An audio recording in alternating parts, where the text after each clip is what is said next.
Assalamualaikum warahmatullahi wabarakatuh. Perkenalkan, nama saya Anwar Kusumajaya, NPM 1911010268, Pendidikan Agama Islam UIN Raden Intan Lampung, dengan dosen pengampu Era Octavia MPD. Di sini saya akan membahas mengenai pembelajaran berbasis teknologi informasi dan komunikasi. Materi yang pertama yang akan saya bahas yaitu teori behavioristik.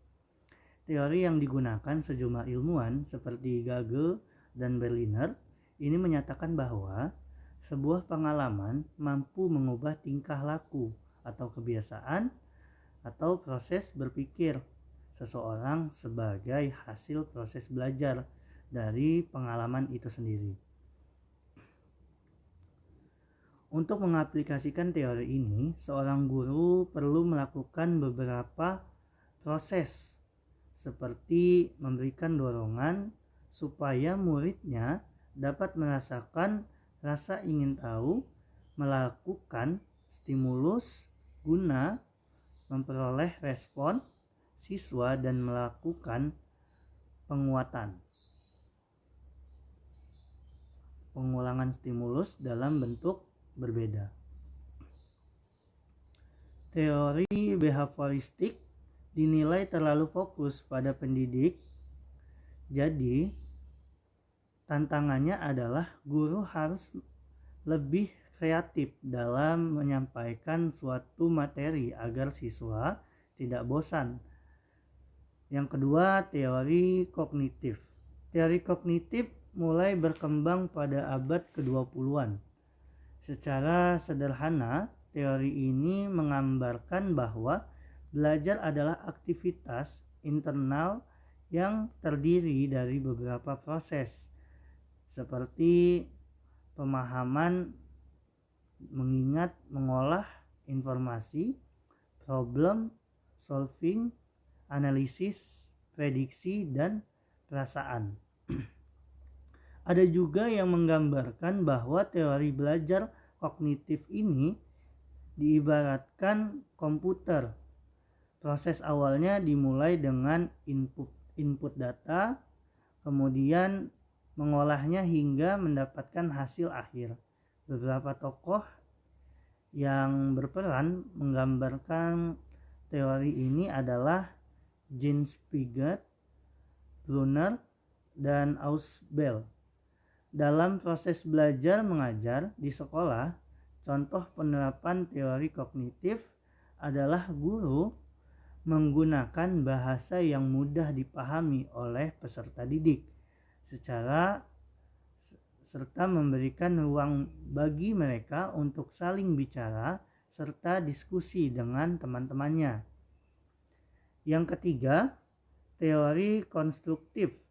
Teori konstruktif ini sejatinya sudah ada dari dulu, namun masih digunakan sampai sekarang karena bersifat efektif dan mampu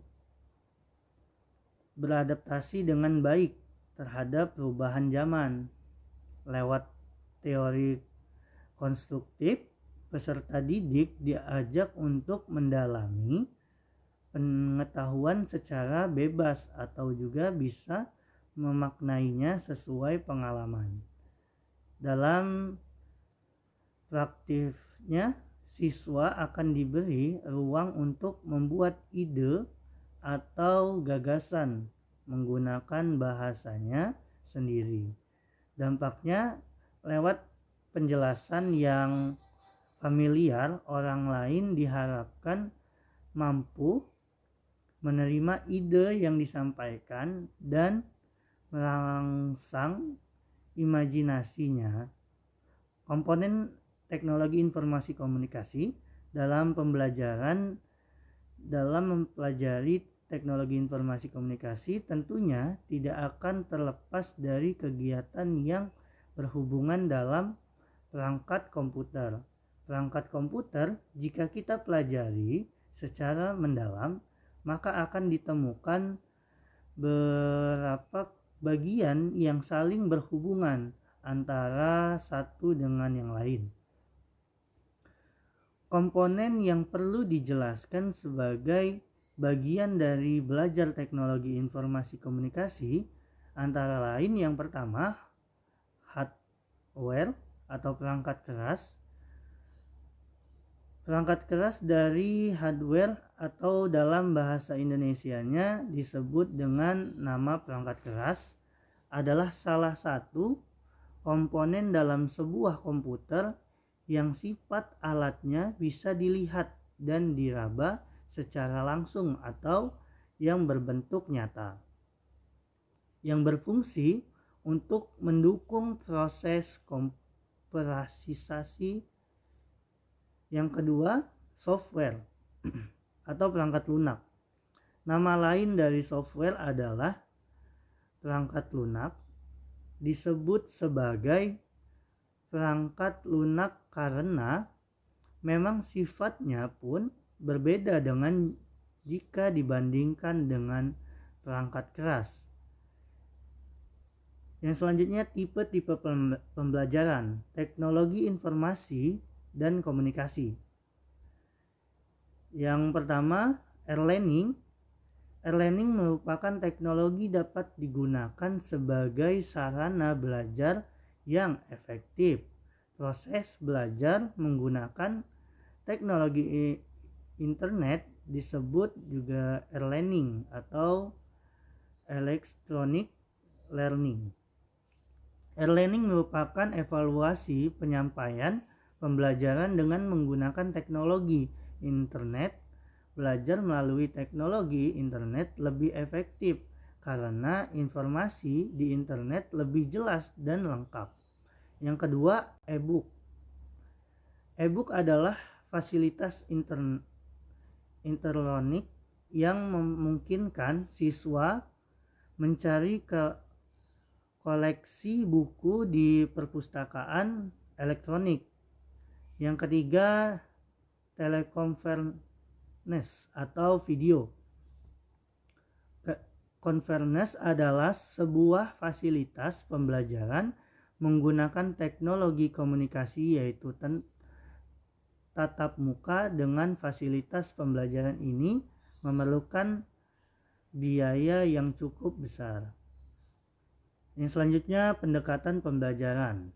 Pendekatan pembelajaran dapat diartikan sebagai titik tolak atau sudut pandang kita terhadap proses pembelajaran yang merujuk pada pandangan tentang terjadinya suatu proses yang sifatnya masih sangat umum di dalamnya, mewadahi, menginspirasi, menguatkan, dan melatari metode pembelajaran dengan cukupan teoretik tentu. Dilihat dari pendekatannya, pembelajaran terdapat dua jenis pendekatan, yaitu pendekatan pembelajaran yang berorientasi atau berpusat pada siswa atau student conference, di mana pada pendekatan jenis ini guru melakukan pendekatan dengan memberikan kesepakatan kepada siswa untuk berperan aktif dalam proses pembelajaran, dan pendekatan pembelajaran yang berorientasi atau berpusat pada guru atau teacher conference, di mana pada pendekatan jenis ini guru menjadi subjek utama dalam proses pembelajaran.